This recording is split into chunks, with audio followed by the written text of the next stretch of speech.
Hola, ¿cómo estás? Yo soy Vir y en este podcast llamado Diario No Íntimo comparto el proceso que estoy viviendo buscando resignificar mi historia de un pasado violento y cruel para sentirme bien conmigo misma y con la vida a pesar de lo que viví. En este episodio voy a hablar sobre la sobreexigencia, el correr detrás de una perfección que no existe, el querer controlar todo para que salga perfecto o como yo esperaba, y el no poder disfrutar de absolutamente nada porque siempre se ve el vaso medio vacío en vez de verlo medio lleno.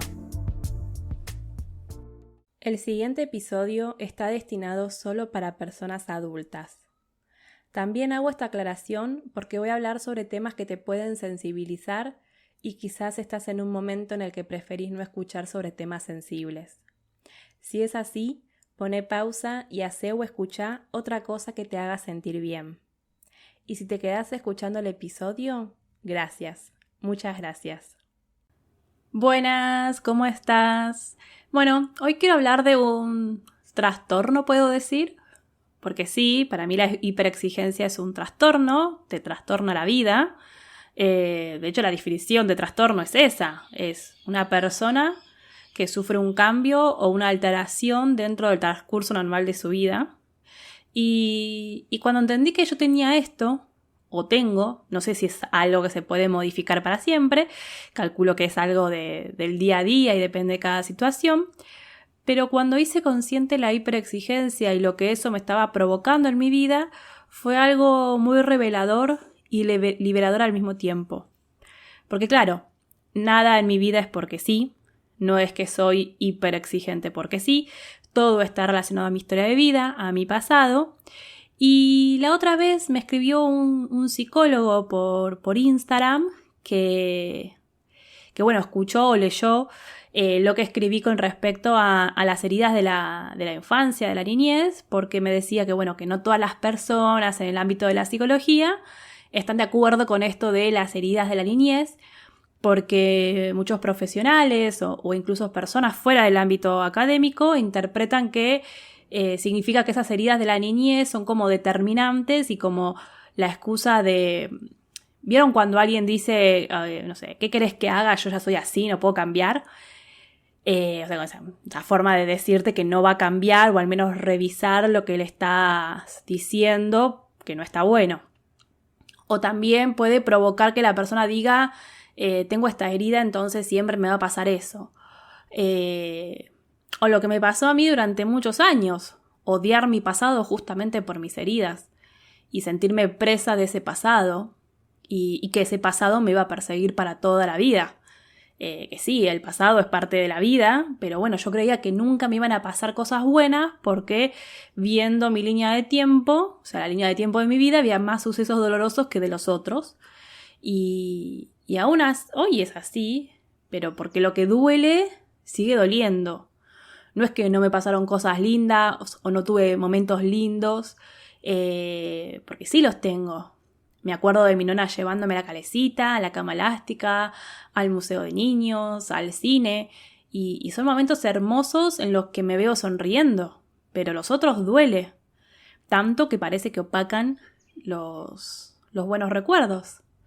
Pero bueno, me estoy yendo por las ramas porque lo que hablaba con este psicólogo que me escribió es que yo entiendo que sí, o sea, se interpreta mal, si se interpreta mal lo que yo escribí o lo que son las llamadas heridas de la niñez, pueden causar mayor malestar emocional. Porque claro, yo interpreto lo de las heridas de la niñez como heridas o traumas que sufrimos en la niñez y adolescencia, y no para justificarnos, no para sentir que nuestra vida está preseteada o destinada, sino como algo que nos permite, al identificarlas y observarlas, y ver cómo impactan en la manera en que vemos y transitamos la vida. También entender y entendernos. Que eso es algo que me encanta de terapia, que es la técnica de la psicoeducación, y es cuando, bueno, tu terapeuta te explica la relación entre los pensamientos, las emociones y las conductas.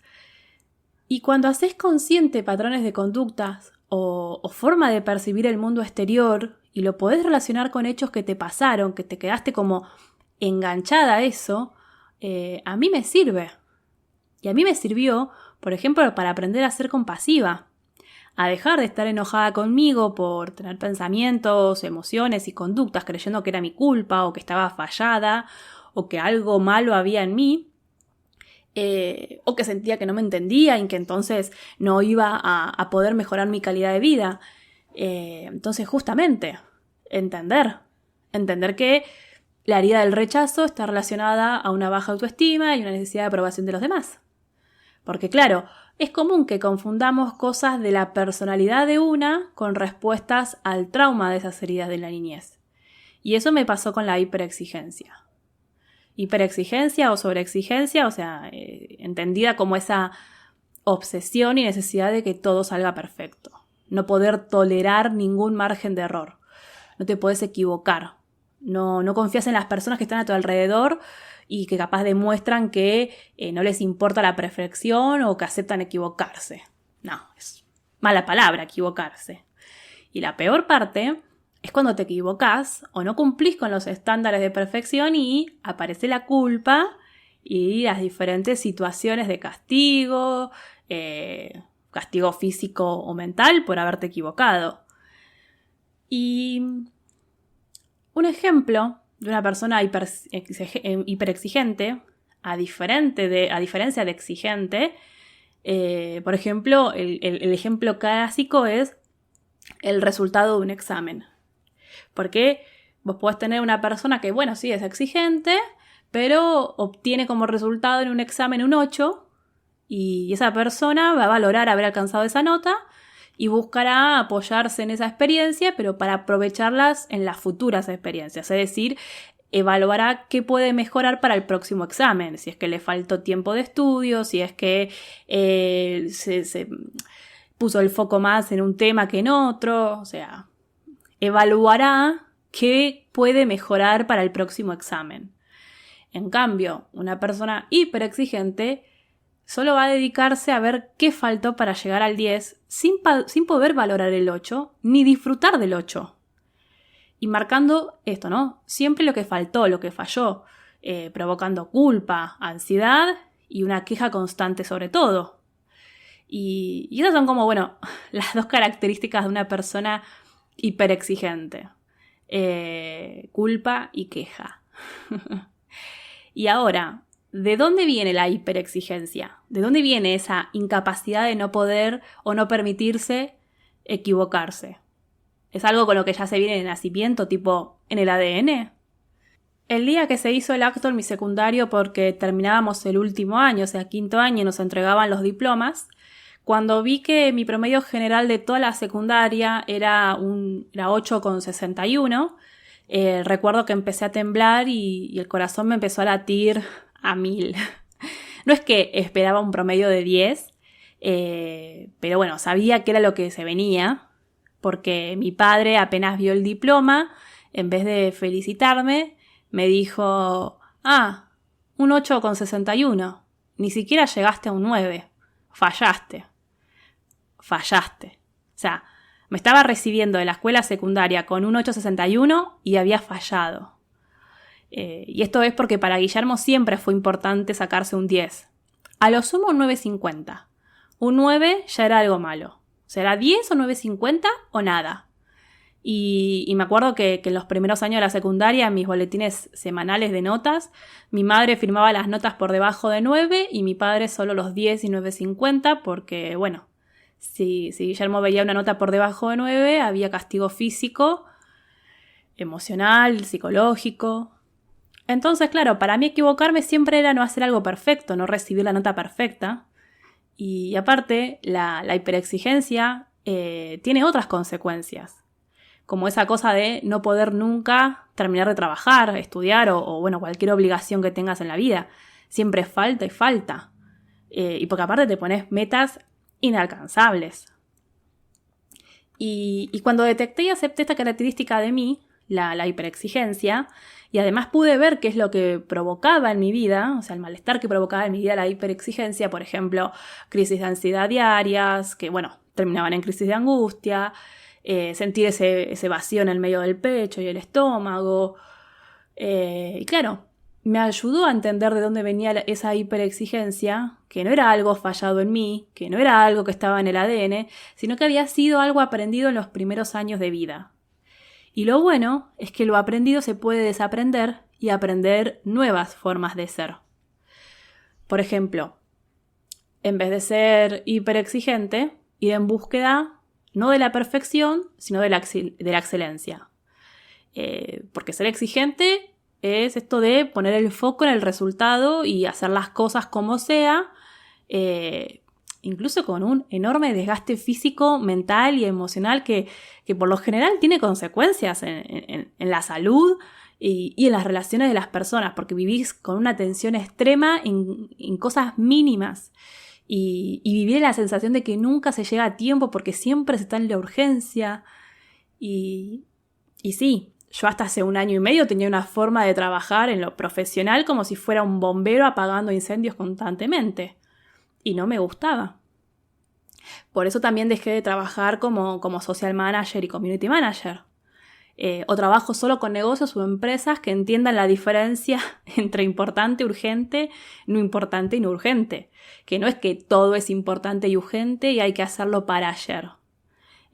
Una de las cosas que hablo ahora cuando me entrevisto con nuevos posibles clientes es esto, entender que no es que voy a estar manejando el teléfono, no sé, del INCUCAI. Para quien no sepa, el INCUCAI es el organismo que se encarga de los trasplantes en Argentina. Entonces yo no me estoy encargando de organizar el traslado de un corazón de una provincia a otra para alguien que lo está esperando con riesgo de vida. No. Entonces, si yo no tengo esa urgencia y esa necesidad así urgente y de importancia, no voy a estar trabajando como si. Y en esto me ayudó a hacer el clic una frase que dijo Jonathan Ariste en uno de los episodios de su podcast, que ya creo que lo mencioné, y la frase que dice es: hecho es mejor que perfecto. Creo que ese episodio y los otros que habla sobre eso los escuché como 5 veces cada uno, porque me ayudó mucho. Y me ayuda mucho el conocer la historia de otras personas que tienen una forma diferente de ver las cosas. En este caso, ver personas que no buscan la perfección, sino la excelencia. Y que la excelencia, o sea, como que es el foco en el camino, que nos lleva al resultado, entonces la mirada no está puesta en el resultado, sino en el proceso que hacemos. O sea, se aprende con esto de observar y de esa forma ir hacia el logro. Y en esto también me ayudó cuando en el 2020 estudié sobre la metodología Agile. Que la metodología Agile se usa en el desarrollo de software y otros proyectos de alto rendimiento, pero bueno, los principios y valores, lo mismo que las herramientas, las implementé en diferentes ámbitos de mi vida también. Sobre todo esto, lo mejor que te puede pasar es equivocarse. O sea, imagínense el terrible clic que hizo en mi mente escuchar eso. Lo mejor que te puede pasar es equivocarte rápido. ¿Qué? Y bueno, eso. Entender que el error, el equivocarse y el no saber no es algo malo, sino entenderlos también como una oportunidad de aprender algo nuevo, de cambiar algún hábito, de reflexionar, tener una conversación conmigo misma, con otras personas, para ver diferentes puntos de vista. Y con esto decía lo del principio y lo de las heridas de la niñez. No es que el concepto de heridas de la niñez son para que las personas se excusen o justifiquen en sus acciones o para que sientan que no tienen control de sus acciones, pensamientos o emociones. Sino, para mí, es bueno porque no es algo que está dado por la genética, sino que fue aprendido en los primeros años de vida. Y sobre todo, cuando en esos primeros años de vida hubo situaciones dolorosas y quedaron traumas, son heridas que si no hacemos conscientes, obvio que van a dominar nuestra forma de pensar, de sentir, de actuar y de percibir la vida. Ojo, no es algo sencillo. Hay veces que me encuentro poniéndome el traje de hiperexigencia, pero lejos de enojarme, intento respirar y buscar la forma de sacarme ese traje, o en todo caso enojarme con Guillermo, por ejemplo, por haberme enseñado a fuerza de golpes e insultos que lo único aceptable es la perfección. Y en esto fueron claves las páginas matutinas y el diario personal, porque con ambas herramientas de escritura pude conocer a esa voz interior que era la que me guiaba en mi forma de ser, la forma de pensar, la que me criticaba continuamente y me obligaba o instigaba a ser hiperexigente. Pude conocerla, reconocerla y conversar con ella. Porque claro, obvio que es una parte importante de vos, porque es la voz que también, o sea, es la voz que está continuamente en tu mente y que también puede desaprender y volver a aprender nuevas formas de tratarte de manera compasiva. Y bueno, el ejercicio de escritura de este episodio, vamos a conocer un poco esa voz interior, esa voz que nos habla y guía, a ver si es una voz que busca la excelencia o la perfección.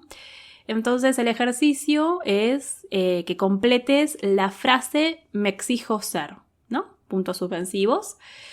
Por ejemplo, puede ser me exijo ser una perfecta escritora.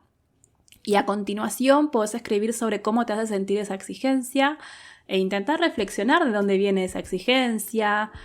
Otro siguiente paso sería racionalizar esa exigencia, es decir, ¿es razonable la exigencia? ¿Para qué debo atender esa exigencia? ¿Qué me haría sentir si fuera perfecta? Y bueno, es una serie de preguntas que te ayudan a entender esa exigencia o sobreexigencia que actúas. Porque claro, ese ejercicio lo puedes hacer muchas veces y con diferentes temas, o sea, con diferentes exigencias que te persiguen durante tu día a día. Y por hoy dejamos acá. Gracias por escucharme, gracias por leerme, gracias por escribirme. Te invito a que te suscribas a mi newsletter. Todos los meses, en los últimos días, envío una carta con reflexiones y bueno, con ideas que fueron pasando durante el mes y que quedaron por fuera de los episodios. Para suscribirte, como siempre, el link está en la descripción, al igual que el link para suscribirte al canal de Telegram, donde publico las novedades y de esa forma te llega una notificación y no dependes del algoritmo de las redes sociales. También depende de la app en la que me estás escuchando, puedes suscribirte y calificar el podcast.